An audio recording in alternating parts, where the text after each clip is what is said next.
Ayo, ngomong apa buka aja opening, nggak pakai. Halo guys, kami dari Ngomong Dua gitu ya? Enggak, kita ngomong satu sih. Oh, kita ngomong satu? Iya. Nah ya, jadi kita mau kemana? Ke Museum Teks Proklamasi. Museum Teks Proklamasi. Jadi kita bakal lihat-lihat isinya ada apa aja sih di sana. Sekalian ini tugas sejarah Indo kita ya. Iya nih. Nah, ini udah di SMA Negeri 100, kita jalan ke stasiun Jatinegara, naik gokar. Jangan lupa buat subscribe, like, komen. Ya pokoknya ini bakal seru banget.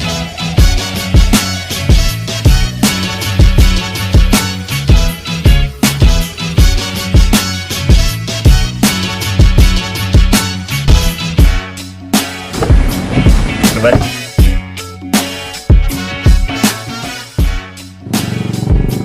Oke guys, sekarang kita udah nyampai di satu stasiun Jatinegara. Sekarang kita mau naik kereta. Halo. Hai.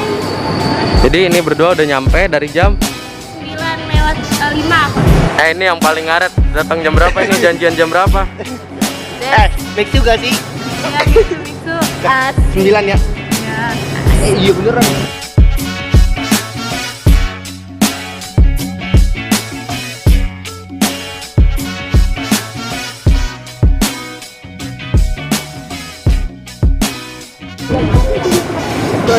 Coba bilang, kita mau kemana? Kita hari ini bakal pergi ke Museum Proklamasi lagi guys. Kita ke Proklamasi, turun di stasiun Sudirman.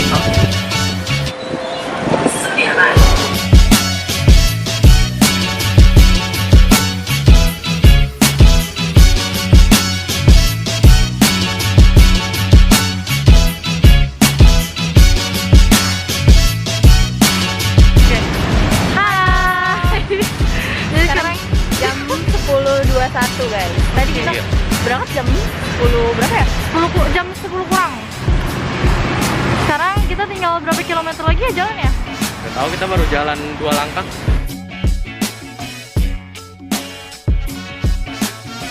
Oke coy, jadi ini kita udah nyampe nih di museumnya. Kita langsung masuk aja. Mantap. Nah, sini gue bakal jelasin nih prosedurnya gimana. Jadi kan kita datang nih, pesen tiket dulu boy. Nah, habis itu, halo mas, oh iya, ini mau pesan tiket nih mas, kita buat 9 orang. Oh, satu tiketnya 2.000 ya mas. Oh, oke, jadi 18.000 nih bang. Ini bang duitnya ya.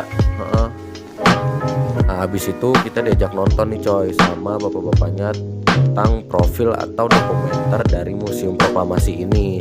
Tapi sayangnya gak bisa di videoin sama kita.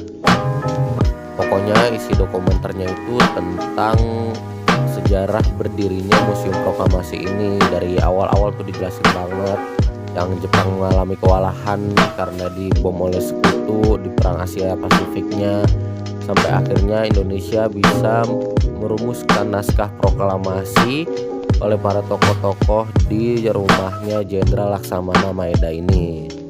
Kelar nonton, udah nih kita balik lagi ke depan buat ngelihat ada apa aja gitu ya kan. Ternyata ada banyak menu interaktif tuh di depan yang bisa lu pada mainin. Kayak ini lu lihat sendiri nih, teman-teman gue lagi pada main game gitu ya kan. Nah, di ruangan inilah Soekarno dan Muhammad Hatta disambut oleh Jenderal Laksamana Maeda di rumahnya atau di kediamannya sekitar pukul 10 malam setelah sepulangnya Soekarno dari Rengas Dengklok.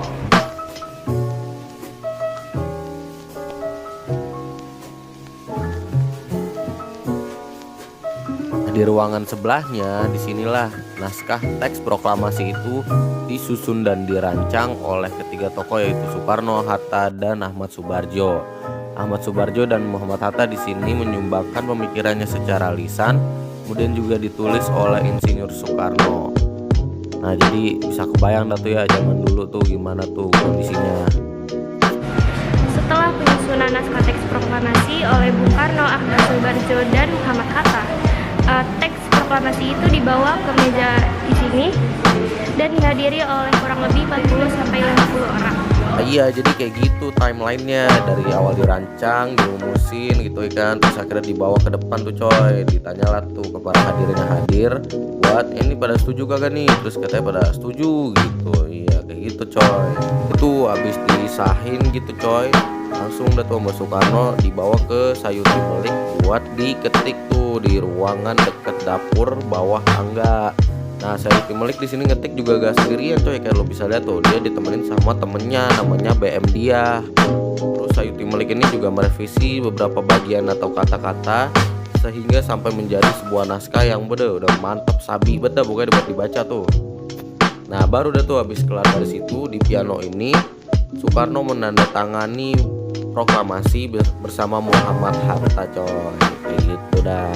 Ya, habis udah kelar nih ngejelajahin di lantai 1, kita pindah ke lantai 2 nih.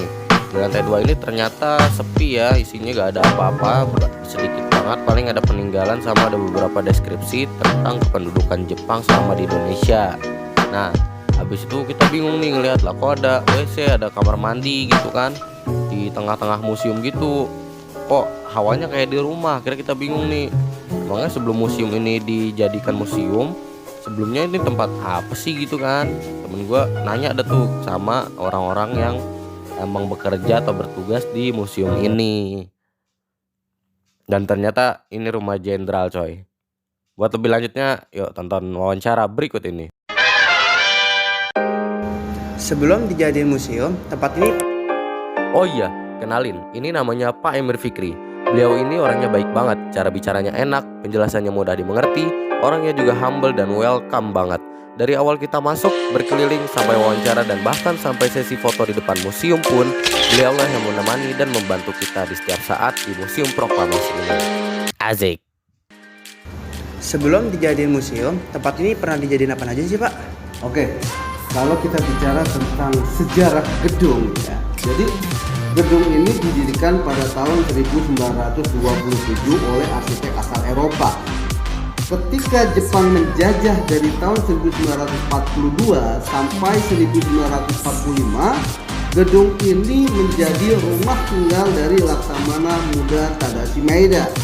Apa sih yang membuat bangunan ini dijadikan sebagai museum?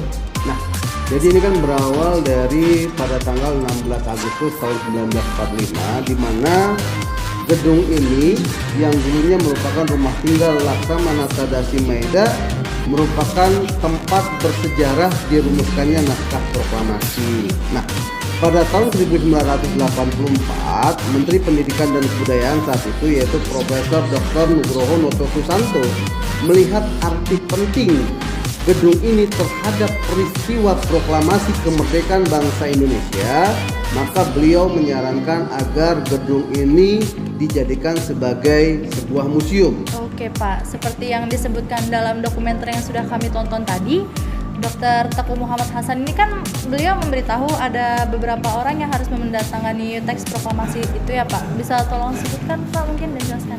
Oke, jadi setelah naskah proklamasi selesai ditulis oleh Bung Karno gitu ya, maka ada sebuah peristiwa di mana siapa yang harus menandatangani daripada naskah proklamasi tersebut. Nah, kebetulan tokoh asal Aceh yang bernama Dr. Teku Muhammad Hasan memberikan 3 usulan.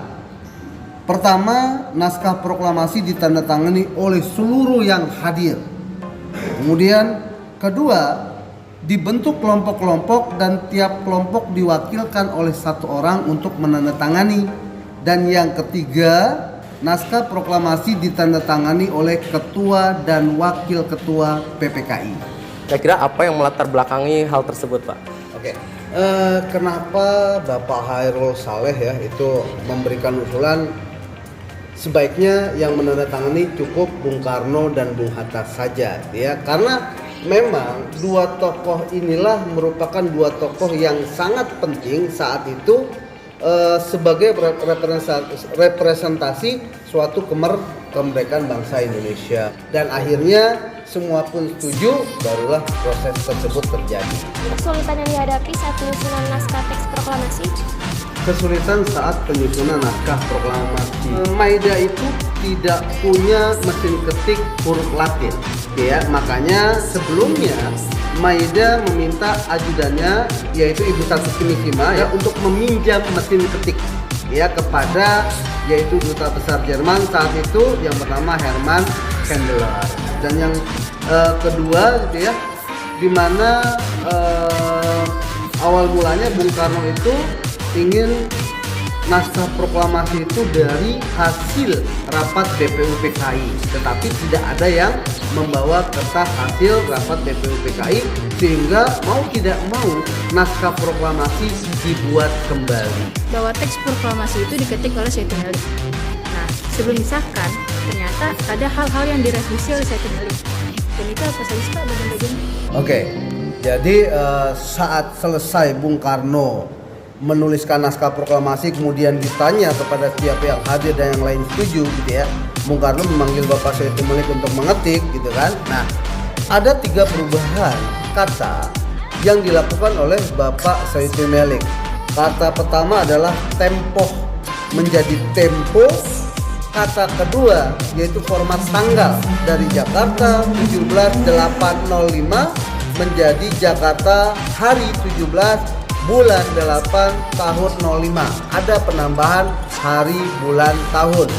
Dan yang ketiga adalah dari kata wakil-wakil bangsa Indonesia menjadi atas nama bangsa Indonesia.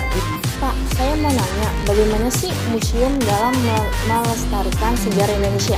Oke, nah dalam melestarikan daripada sejarah bangsa Indonesia, museum itu melakukan sosialisasi ke sekolah-sekolah. Nah, jadi museum memperkenalkan bagaimana peristiwa sejarah proklamasi terjadi di Museum Perumusan Naskah Proklamasi.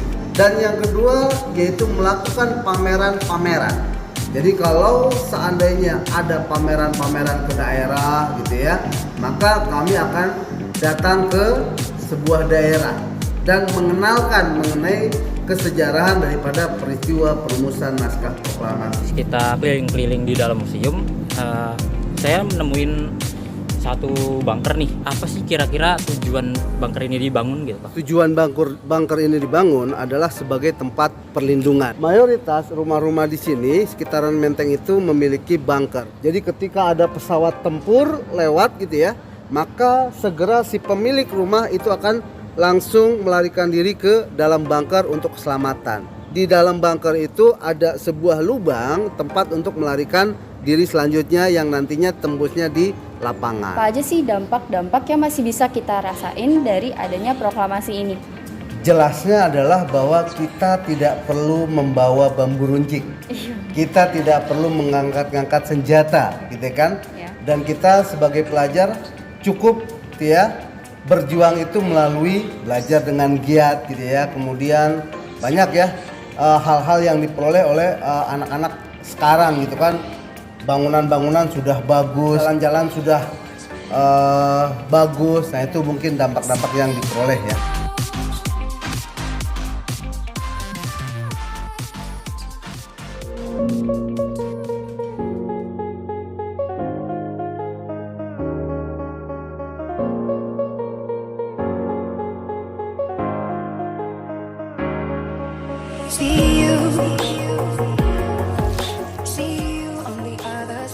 Nah, sekarang kita akan memasuki tahap terakhir yaitu kesimpulan. Kesimpulan yang bisa diambil adalah proklamasi adalah suatu hal yang vital bagi negara kita tercinta Indonesia.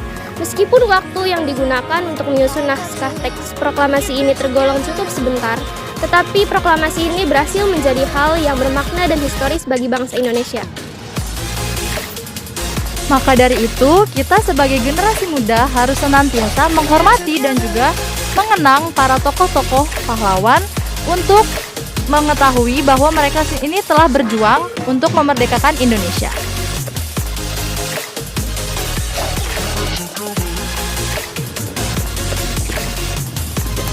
Kami dari kelompok 1, sign out.